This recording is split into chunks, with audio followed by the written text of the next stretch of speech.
Welcome back to Hi Fam. I'm Avital and I'm thrilled to have you here.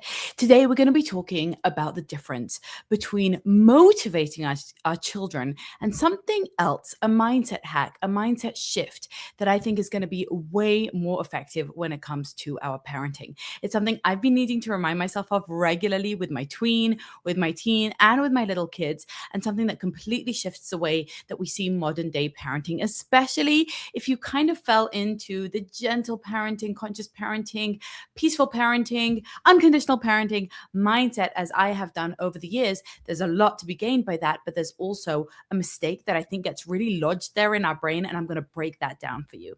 So, first of all, huge welcome to everybody joining me live or anybody in the replay. Thank you so much for being here. If you're listening to this on my podcast, wherever you are, I really do appreciate it.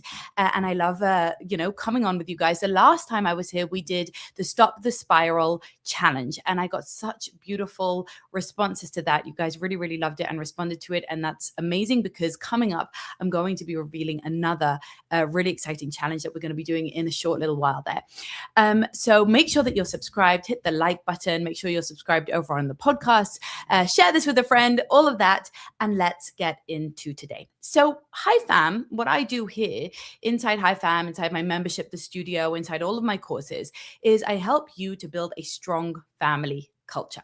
Okay, building a strong family culture is how we raise and create the next generation in accordance to our values. It's how we align with our vision for the future, with why we became parents in the first place, with what we're looking to increase in the world, right? Really passing on, transmitting your culture and your values to the next generation.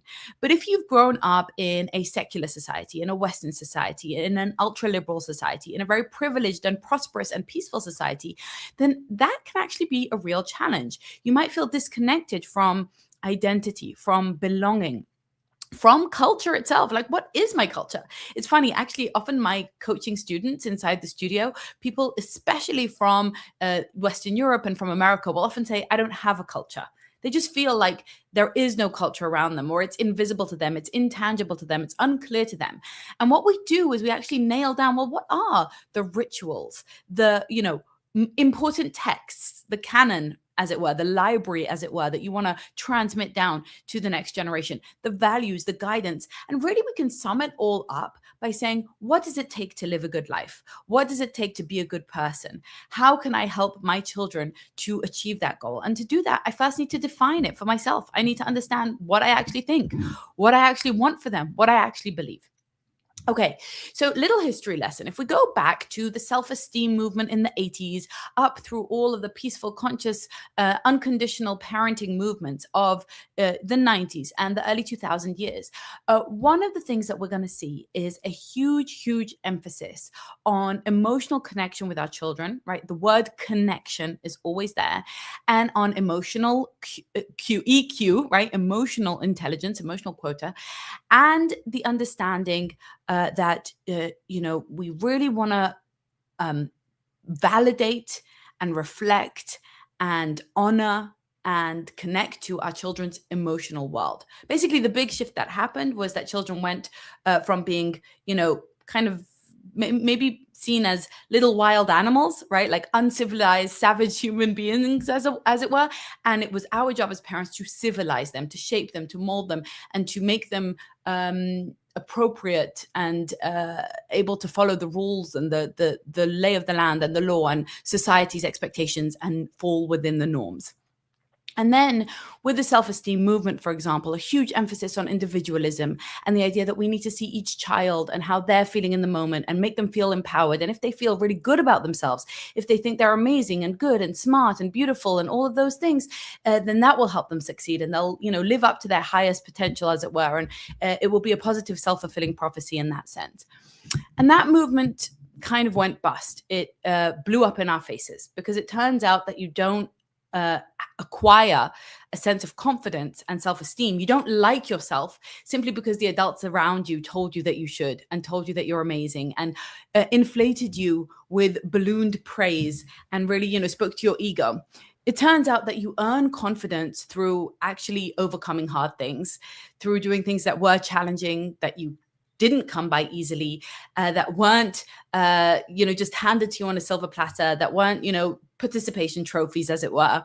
And that's how we earn confidence. And so that self-esteem movement has kind of declined. We understand that that's not the way to increase confidence and to increase success for our children. But there is one thing that I think has lingered very, very much, a kind of unhealthy, sticky cultural meme in the world of parenting, and that's what I want to talk about today. And it sounds so great, and it is so great, but the way that we understand it, I think, is really misused. And that word and that thing is motivation. It's the feeling of motivation. When I look at parenting books, there are lots of parenting books, like books by Alfie Kohn and by Dr. Laura Markham and by Dr. Shefali Tabari and by Janet Lansbury, and all these wonderful books, and they are wonderful, and there's a lot to learn from them, that often assume and sometimes actually break down, like in Alfie Kohn's case, he actually breaks down why it's all about intrinsic motivation. Why we always have to be making sure that our children want to do the right thing, that they're doing the right thing for the right reasons, because of an internal yearning, an internal dialogue, their inner voice that's pushing them for good reasons, not because they were shamed or blamed or cajoled or bribed, but rather because they understand that, doing their homework is really going to benefit them, or working out is going to be healthy for them, or being kind to others makes a better world, right? That they should have this intrinsic motivation to do the right thing.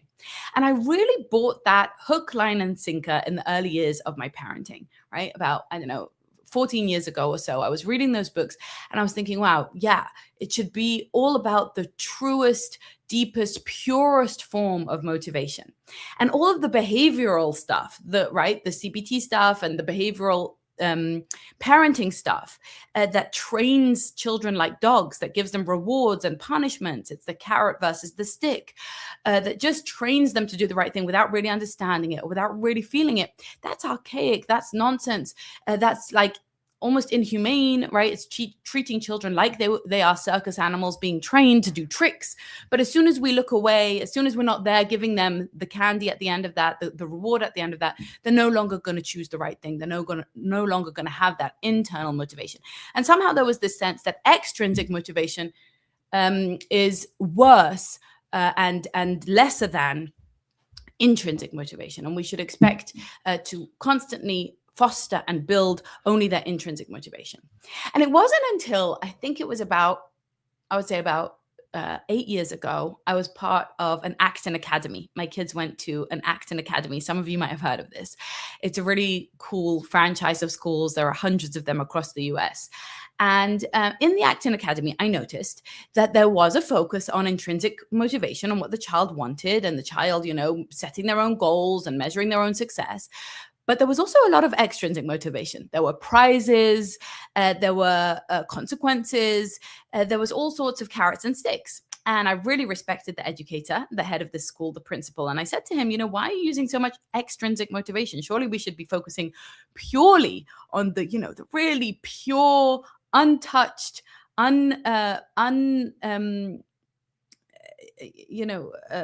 purified, I forget the word I'm thinking of, unmuddied intrinsic motivation. And why are you giving them all these, external things that are going to hinder their desire to do the right thing? And he looked at me and he said, listen, when it comes to education, we don't mess around. We don't take risks. Intrinsic motivation is great. If they want to do the right, they want to pick up a book and read, they want to learn something, they want to work hard, they want to give it their all. Awesome. Some children just want to learn to read. Some children just love math. Some children are just going to be curious, lifelong learners, and it comes to them naturally, and no one ever needs to push them or cajole them in any direction. Awesome. He said, but what about all the ones who don't? What about the ones whose intrinsic motivation is pushing them to just play soccer all day, or to say, no, this is boring, I don't want to do it? So he said to me, we don't take risks. We throw everything we've got at it.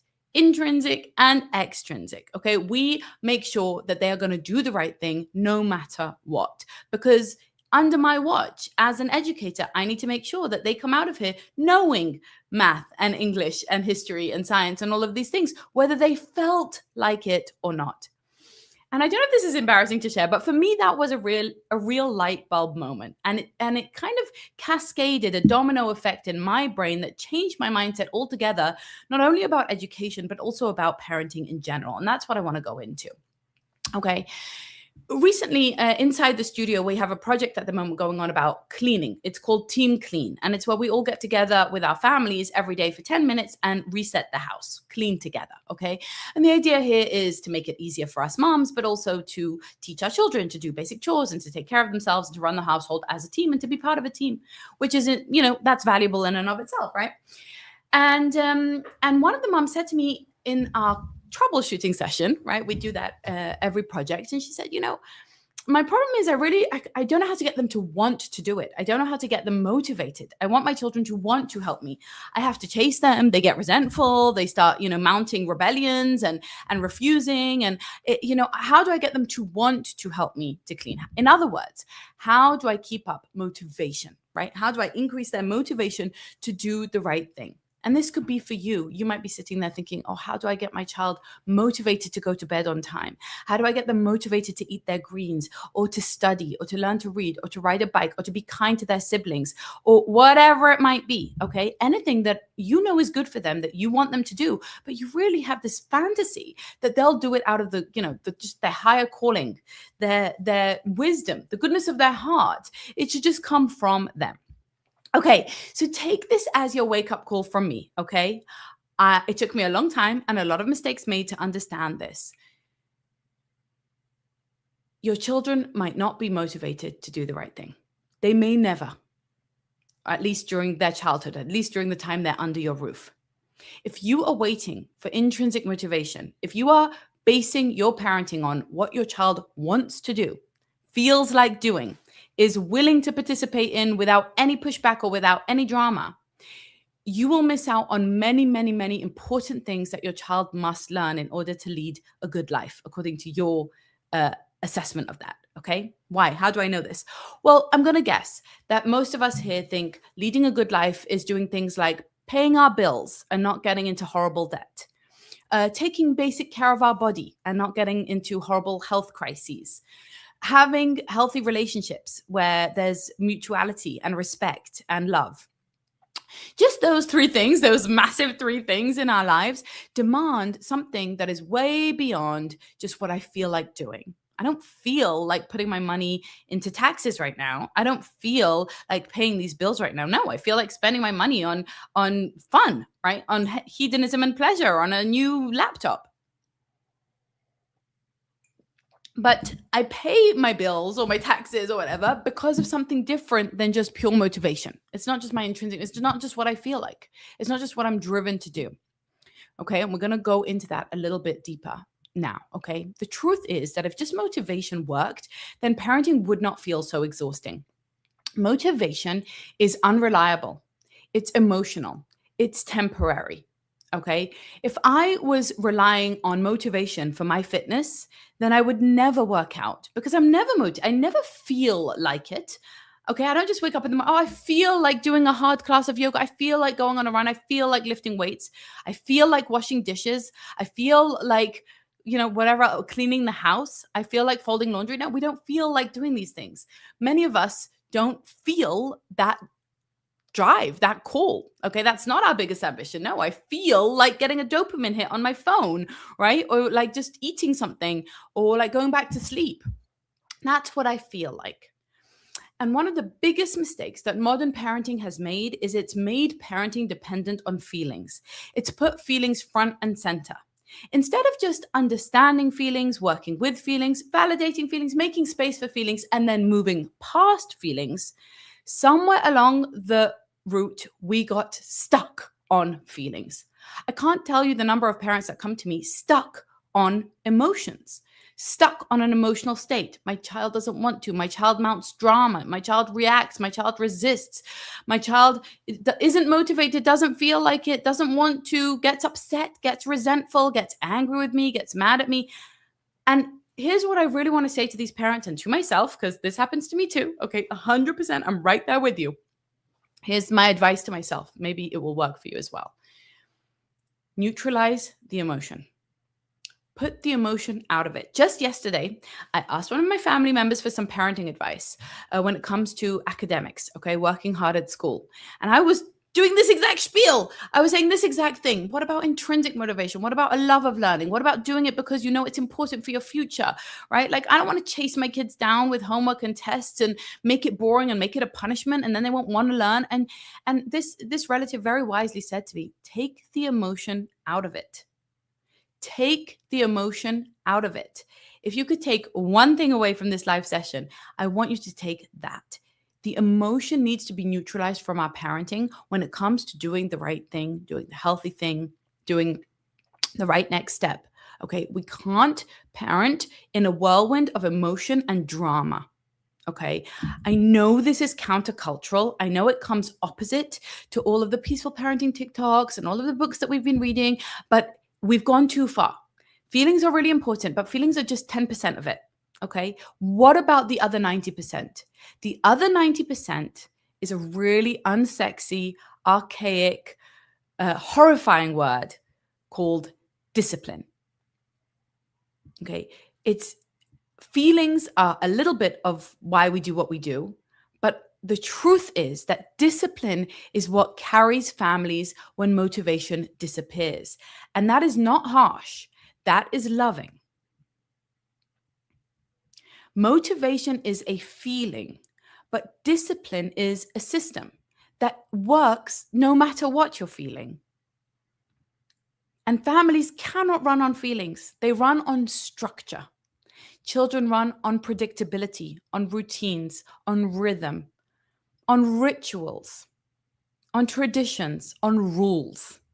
Okay, lots of R's there. Rules, routines, rhythm, rituals. Children need to have structure in order to meet your expectations. You want them to behave healthily, behave well, contribute around the household, be good to their siblings, work hard at school, all of that good stuff. Then they need structure, they need rules, they need expectations and rhythms and rituals and things that we do no matter what. Come hell or high water, we're doing this thing. It's not about whether you feel like it or not. Okay, that's the whole point, because most parents today are waiting for kids to want to cooperate. They're explaining endlessly to create all of that buy-in that they're fantasizing about. Right? If I just explain it the right way, if I just give them the information, if I just tell them the long-term consequences, if I just explain it and sell it and sweeten the deal and sugarcoat it, right? Then my kids will buy in, and then it will be so much easier. They're negotiating the moods instead of leading the behavior. And all of that creates power struggles. You know it, I know it, we've been there, we know it intimately, right? Power struggles because the child doesn't want it. And it's actually impossible to make someone want something that they don't want. So you're just struggling and struggling and struggling. It creates exhausted parents. I've been completely exhausted by this dynamic myself. And it also creates anxious children. That's the truth. So what do we do? You might say to me, Avital, okay, so then what is that? Just forcing them, just brute force? If I can't motivate my children, don't you want your children to be motivated to do things out of love and a desire and a good reason and not just because they were told? Don't you want cooperation, not just blind obedience? And I'll say yes to all of that, okay?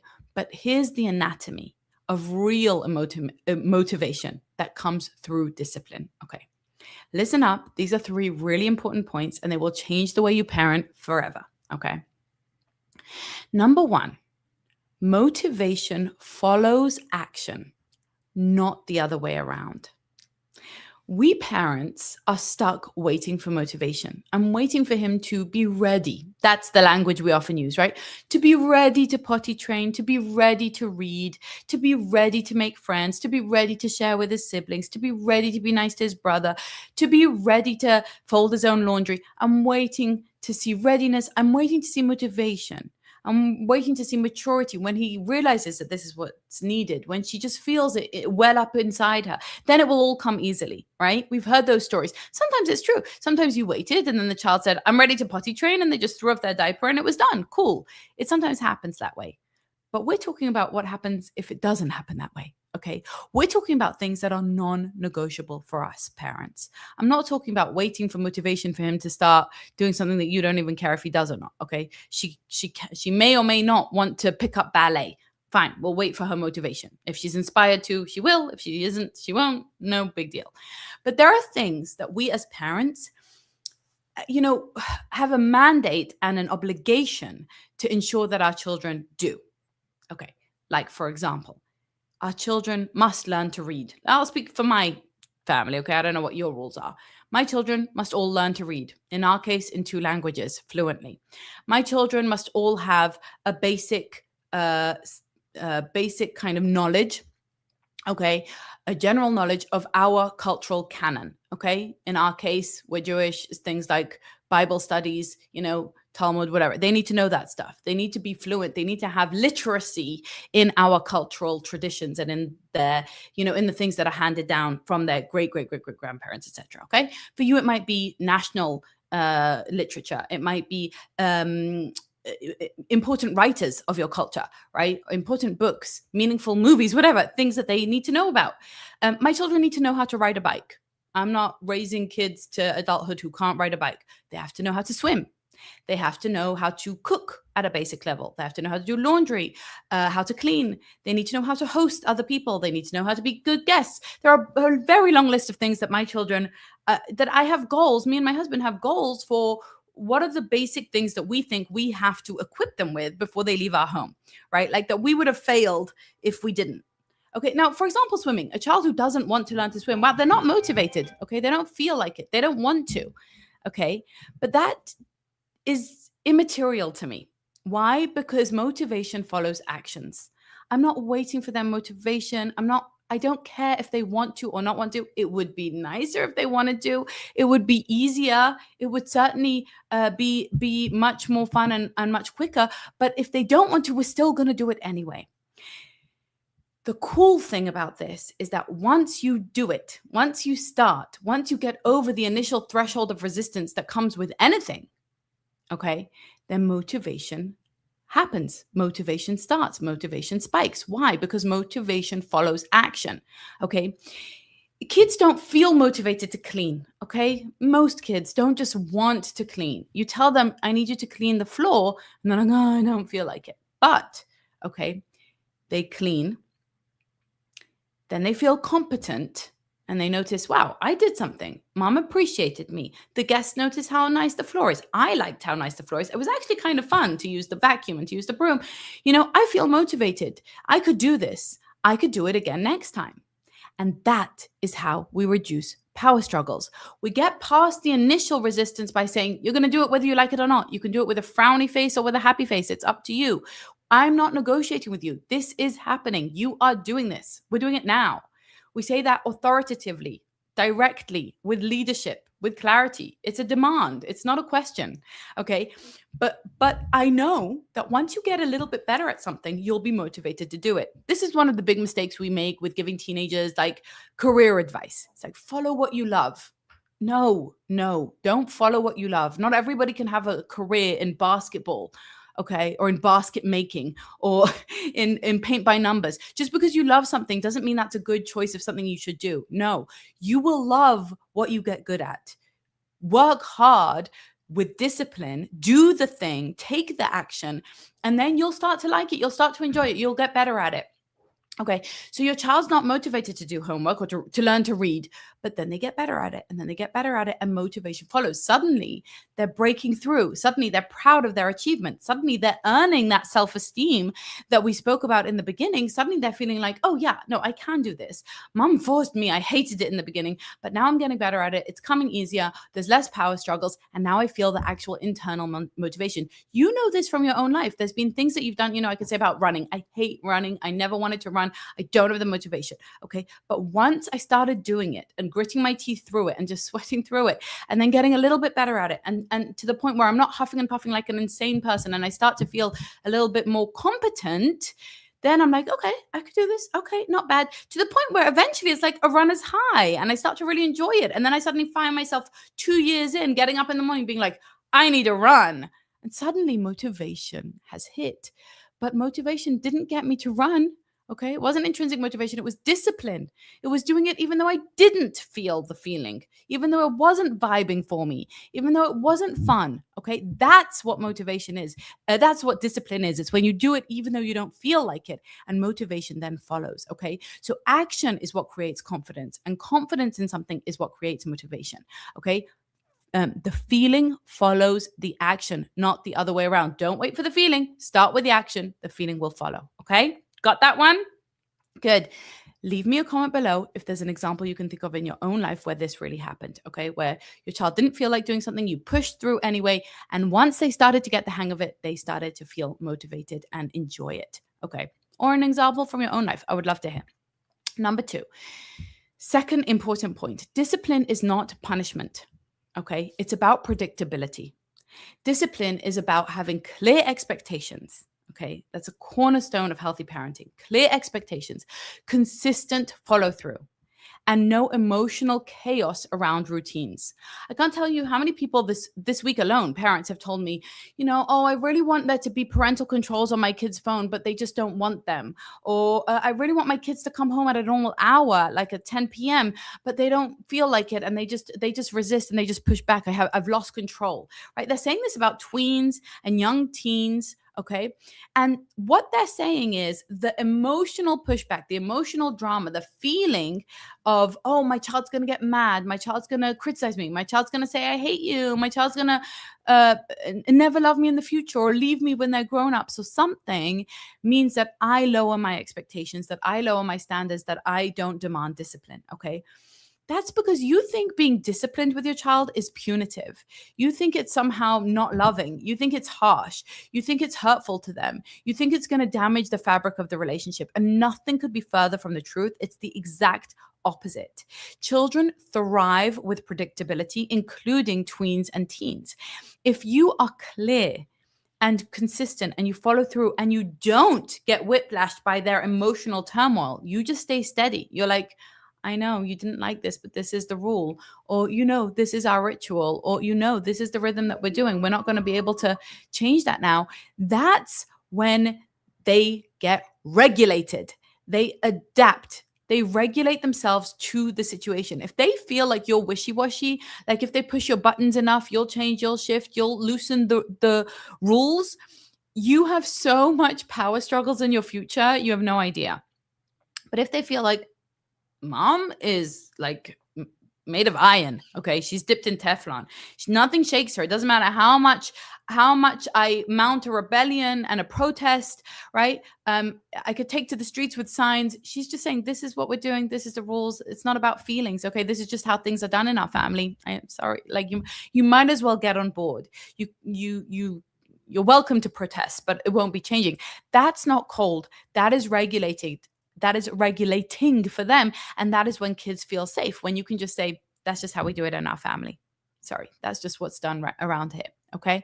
So that's number 2. The first thing we said was that the feelings follow the actions. So start with the actions, the motivation will follow. Okay. The second thing that we said is that the discipline actually creates a sense of predictability and safety. When we say this is just how things are done, they feel much better. Children feel much better when they feel like we're just following their every whim. Like, oh, what do you want? What do you want? What do you want? All the follow the child ideas of whatever the child feels and that type of thing. That creates a sense of this next thing. Okay. Which is that motivation-based parenting puts kids in charge of the house. It makes kids feel like you are not a leader, you are not the captain of the ship, you are not in control, okay?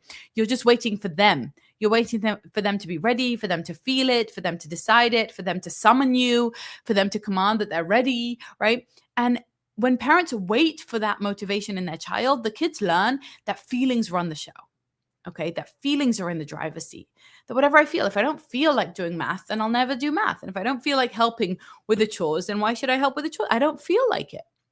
When my kids say to me, I don't feel like it, I kind of look at them like, how is this relevant information? Like, do I ask myself if I feel like making dinner, or if I feel like working out, or if I feel like driving you to school, or if I feel like helping you with your homework? It's completely irrelevant if I feel like it or not. And it's completely irrelevant if you feel like it or not. This isn't about feelings, Okay. I'm interested in your feelings. I care about your emotional world. It's wonderful when you feel happy. It's sad when you feel sad. But we need to do certain things, the right things, no matter what we feel. Feelings don't actually come into that equation. Okay. Feelings aren't actually part of it at all. It's not even part of the conversation. And what we've done in modern day parenting is just brought feelings into everything. Why don't you feel that way? How can I help you feel it? How can I help you feel more? Right. And what children learn is that resistance works. Okay. If I resist you, if I show you that I don't feel like it, if I show you that I'm really upset about it or really hurt about it, or I'm offended or I'm angry, then I don't have to do it. It's a great get out of jail free card, right? It teaches them that your authority as a mom is completely negotiable. Like, if they just push back with emotional talk, if they just say, it makes me feel upset, it makes me feel angry, I don't like it when you make me wash dishes, what am I, a slave around here? Well, you use me, whatever. If they just speak in the right tone of voice, then you will completely let go of all your standards and rules. And that is really stressful for kids, right? Because even though they can't articulate this, they really need to feel that you are strong, that you are clear, that you know what kind of culture you're building, you know what kind of expectations you have, you know what the house rules are. Okay. So here's the practical shift. All right. And I want you to let me know which of these resonates with you the most in the comments below. Okay. I want you to stop asking things like, are you in the mood? Would you like to? Do you feel like it? How about we? Or even asking for things like, can we please do the floor now? Can we please sit down and study? It's time for our reading. Would you like to do it? Right? Anything soft, anything that leaves an opening for negotiation, and anything that is based on how they feel. Okay. This isn't about feelings. Okay. So instead, we start saying things like, this is what we do. It's time. It's time to XYZ. I'll help you get started. And then we move very quickly into the action phase and not so much into the lingering on emotions.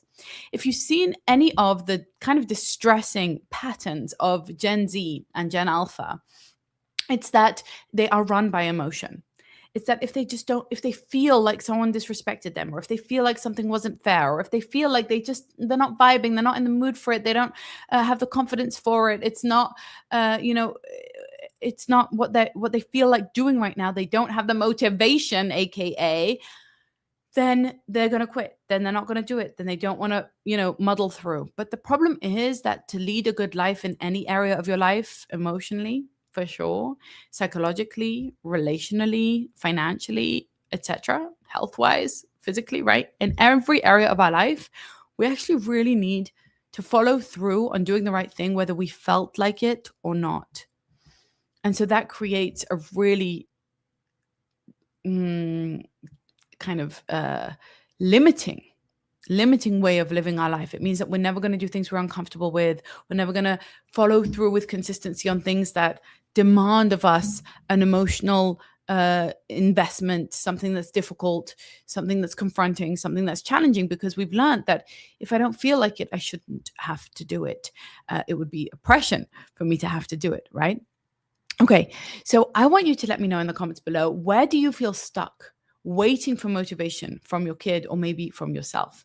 And does this feel relieving to say to myself, I don't need to feel it. It doesn't matter if I feel like doing it, I'm just going to do the right thing anyway. Or does that feel uncomfortable for you, perhaps? And don't forget that sometimes we're really uncomfortable with things that we're actually resonant with, that we're actually ready to learn and to grow into, okay? Strong families are not built on motivation. Okay, if you look at a strong family with fantastic values, with great rituals, with great traditions, with a real sense of togetherness, with belonging, with a family culture of cooperation, of teamwork, of coaching each other, of strong bonds, of real community and real friends, those families are not built on motivation. It's not because mom and dad just get up in the morning and feel like doing all those things, feel like sitting with their kids and teaching them things and having hard conversations and hosting and taking them places and switching off the phones and doing the workouts and cooking the meals. Okay, no, they don't feel like doing any of those things. They feel like drinking a beer and watching the game like everyone else, okay? But they are built on rhythms, on expectations, on leadership, on something that eventually becomes habit. It's just what I do.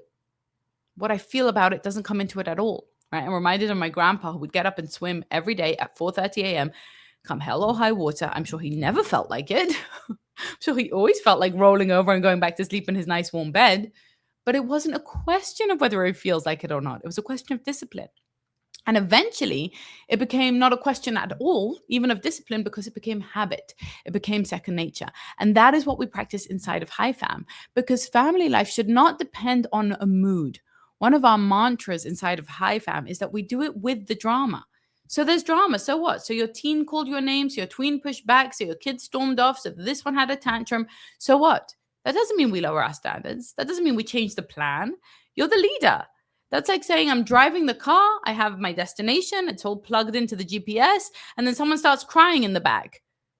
Okay, so does that mean now we have to stop everything, change route, cancel the trip? No. We know where we're going. We know why we're going. We know how we're going to get there. And if there are feelings along the way, then they're just going to have to come along for the ride. They're not going to change our agenda. They're not going to take all our fuel and all our time and all our focus and just stop and look at the person crying and being like, why are you crying? Please share it with me. I want to understand, or I want to reflect and validate. And just give me a little bit of that. That's like 10%. But most of the time, we're going to be focused on getting to where we want to go. Okay. All right, my friends, if this has been meaningful for you, if you like these kind of live sessions, if you like these kind of podcasts, you let me know in the comments below. And definitely leave me your question on parenting and on marriage, because that is going to be our next topic coming up really soon. We're going to be talking about marriage, about how you can create the most romantic, passionate, meaningful, close friendship with the partner you've already got. And I can't wait to dig into that, because it's one of my very much favorite topics on earth. And a lot of people I know closely are going through divorces at the moment. And, you know, we're going to do everything we can to build a strong, healthy marriage and foundation of that strong family culture in our home. Taylor, hello. She says, I learned stick to the rule and validate the feelings. That is a fantastic way to summarize this session. And thank you so much for being here live. I'll see you guys in the next one. Keep on living that High Fam life. Bye.